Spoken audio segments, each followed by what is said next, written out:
जैसे बाबर का नाम हटाया था ना दिन दहाड़े, वैसे ही औरंगा को भी हटाएंगे दिन दहाड़े। अपने भाइयों को मारना, अपने पिता को जेल में डालना, ये कुशल नेतृत्व है। अपने भाई को उसने ताजमहल के गेट पे के सिर को ताजमहल में डाला हुआ है, वो प्यार की निशानी है।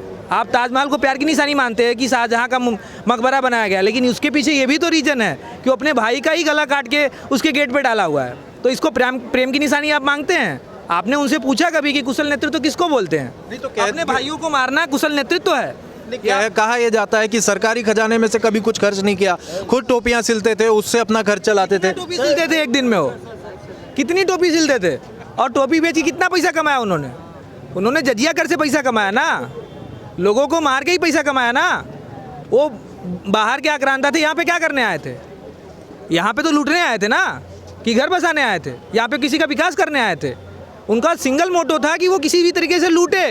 और इस बात पे वापस आऊंगा, आप कुछ कहना चाह रहे थे? जी देखिए, औरंगजेब जो है वो ना ही कुशल नेतृत्व था, वो लुटेरा था, आक्रांता था, इस देश को लूटने आया था। और जो अभी आपने बोला कि अबू आज़मी, सर वो कन्वर्टेड लोगों की बातों पे ध्यान क्यों देने का? जिनकी अम्मा या जिनके अब्बा ने मुग़लों की तलवारों के आगे अपनी सलवारें पहन ली, वो हमें सिखाएंगे कि औरंगजेब क्या था या क्या नहीं था। बजरंग दल ये मांग नहीं, बजरंग दल का ये अभी पहला टप्पा पार हुआ है, आज आंदोलन की शुरुआत हुई है।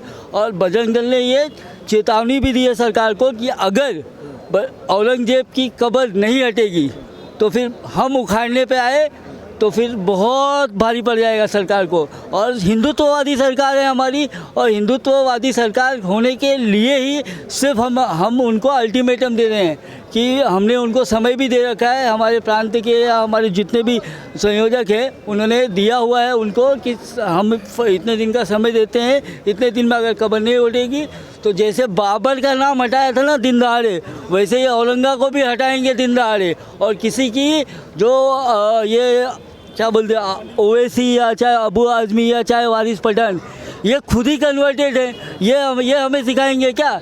ये ट्विटर पे खाली कुछ पैसे कमाने के लिए या लोगों को भड़काते। ये बताइए, मुसलमानों का भला किसने किया? हिंदूवादी सरकार ने किया। मुसलमानों का हैदराबाद में क्या स्थिति है मुसलमानों की, ये सभी जानते हैं। ये लोग लैंड जिहाद करते हैं, वो मकबरा भी लैंड जिहाद का एक नतीजा है कि अपनी कब्र बना लो, उसके बाद में वो लैंड जिहाद हो जाएगा, वो पूरी प्रॉपर्टी हो जाएगी। आज वक्फ बोर्ड को भी जो हटाने की मांग हो रही है वो उसी का नतीजा है। वक्फ बोर्ड, अगर आप वक्फ बोर्ड को बोल दोगे कि ये ज़मीन मेरी है तो क्या आपकी हो जाएगी, मान ली जाएगी क्या उस चीज़ को? और औरंगजेब के सब पिल्लों को, औरंगजेब को ये सीधा चेतावनी है कि अगर इसके बाद कोई भी हरकत किया तो उसका नतीजा आप खुद भुगतोगे। ये बात आपने मुझे बोलना था, इस्लाम में मज़ार जो है वो हराम है, तो वहाँ पे मज़ार बनाई क्यों गई है? इस्लाम में मज़ार हराम है, सुन्नी अक़ीदे के हिसाब से मज़ार हराम है, तो हम तो सुन्नियों के लिए हराम है ना, बाकी के जो मुसलमान एक ही होते हैं, ठीक है? यहाँ पे आके भले 74 फ़िरकों में बढ़ गए, मुसलमान एक ही होते हैं। तो हम हराम चीज़ को ही ख़त्म कर रहे हैं। अच्छा, ठीक है, हमारा सीधा स्टेट है कि भाई हम हराम चीज़ को ही ख़त्म कर रहे हैं। यही बात उठाने वाला था। जैसे कई लोग यहाँ पर अब दूसरी तरफ से जो बातें हो रही हैं वो ये हो रही हैं कि भारत एक मेजॉरिटेरियन स्टेट बन गया है, यहाँ पर अब माइनॉरिटीज़ की बात नहीं होगी, यहाँ पर ये एक डिक्टेटरशिप जैसा यहाँ पर बिहेवियर होगा। आप कुछ कहना चाहिए?